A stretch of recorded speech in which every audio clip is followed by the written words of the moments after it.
Hi, my name is Julianne. I'm an astrologer. I want to talk about this weekend's Venus Pluto conjunction. I've just made a whole video, 10 minutes, about it, but I realized there was an angle that I missed. I wanted to share something a lot more specifically about it. So here's what I want to make sure I cover. Firstly, the nature of a conjunction, and then secondly, specifically what's happening in this conjunction on December 7th, 8th. So, there's a really two important pieces of what any conjunction is, whether it's in your natal chart or in transit. The question to ask is whether the conjunction is completing a balsamic conjunction or it's a new phase conjunction. The implication here is that a balsamic conjunction would reflect that a cycle is ending through the synthesis of two otherwise separate archetypes, and the new phase conjunction would reflect that a cycle is beginning around the synthesis of two otherwise separate archetypes. So when it comes to Venus and Pluto, we have the core similarity between the two here is the idea of what you want. When it comes to Venus, on her own, we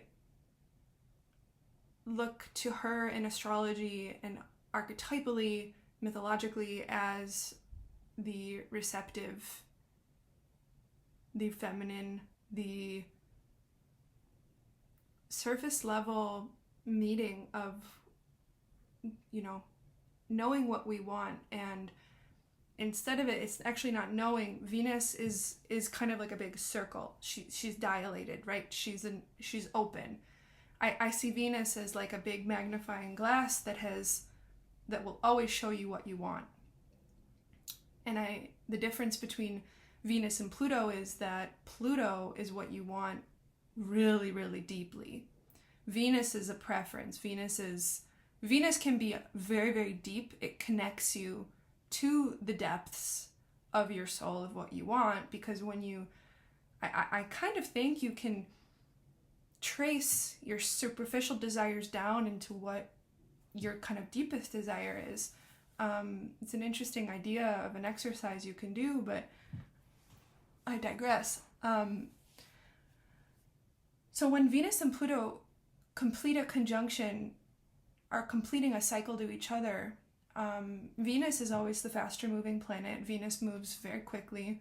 Pluto moves very slowly. And so it's Venus who will come to conjunct and then pass Pluto. That's happening this weekend. So when Venus conjuncts Pluto, it's quite literally that we are getting that magnifying glass of what we're open to, what our preferences are. That's becoming synthesized with the very symbol that points us to our deepest unknowable desire, our deepest permeating desire that can't be kind of reduced or pointed to one color, one taste, one flavor, or even the genre that we like. So this is in no way meant to say that either Venus or Pluto are more important than each other based on the idea of depth. No, these are two equally important archetypes I think we just have as humans. Their existence means that they're important. But again, I'm digressing a little bit. So any Venus-Pluto conjunction is very magnetic. There's an incredible amount of magnetic attraction, whether it's to a person, to a group, to an idea, will kind of depend on not only the sign, but also your specific chart and how, what's been the storyline leading up to it. The storyline I'm just going to share as an example is quite literally the death of love in a friend group. This is my very specific story that I've traced. So at some point last year in 2023, or even it might have been way at the beginning of this year, Venus actually made a conjunction to Pluto at the very first degree of Aquarius as well. And there was a moment where we have kind of experienced this archetype before, and I can personally trace a very important storyline in my life to that time period. So speaking generally to the archetype, I said it, but I'll repeat it and I'll flesh it out a bit. It is the death of love in a group of friends, or the death of love, the death of a relationship within the context of a group of people. It could also be the death of an idea that came from a specific relationship, that came from a specific friend group. So let me break down why I, say this. So first of all, check where this conjunction is happening in your chart to understand the location kind of in your life, the house placement. But Pluto, anywhere it goes, is about transformation. And because we're at the beginning of Aquarius, we're going to be seeing a lot of death, whether that is literal, metaphorical, emotional, relational, right? And I say that not very lightly, right? Like, it's easy for me to just say that, but it's serious.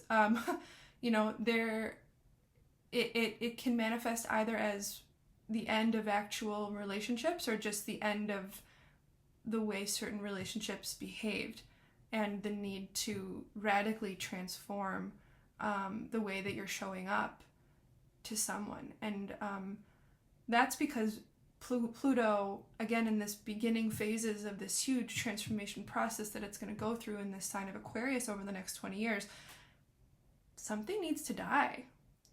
Pluto is the god of the underworld.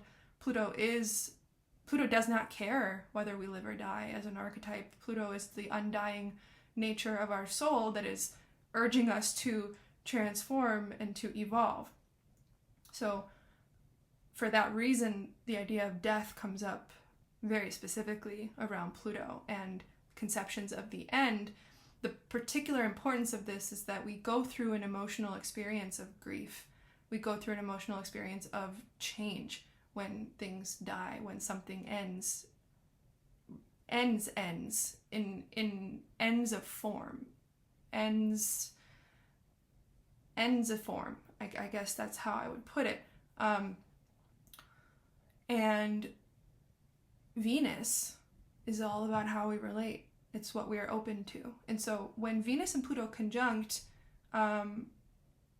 especially in the balsamic phase, but also in the new phase, there can just be a lot of endings in relationships. Venus, what we're open to. There can be a lot of big changes that we decide to make in terms of what our taste is, how we want to dress, what our personal style is, what we like to eat, also how we want to make money, And now let's put in the sign of Aquarius, which is where I get the friend groups part. So again, within the personal life, everything is kind of concentric circles, right? We have any important relationship will have a context, whether that's a context of the location that relationship has come out of, the frequency, the purpose, the values, the geographical context, or the just the closeness, this connection, the emotional, there's different roles people play in different relationships to each other. And the Aquarius part of this transit is emphasizing that if there is a relationship that died, there's likely a really important social element to that death also. It's kind of like a double or triple whammy in terms of not only does your personal way of relating need to be kind of completely dramatically upended and changed, but also you're going to find specific relationships that might literally just not survive in that process. And I don't want to say that's a forever thing, can be, but the way that you're showing up, the behaviors, they can't continue. The challenge with Venus is that it's not Mars. And in fact, Mars is forming an opposition, going retrograde in the sky. So the reason I say not Mars is because Venus is where we're receptive. Mars is where we actually can change our behavior and take action.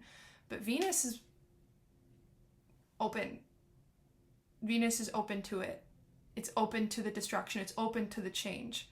And that's really important. Mars standing in opposition to the sky right now and just about to turn retrograde is saying we are really, really rethinking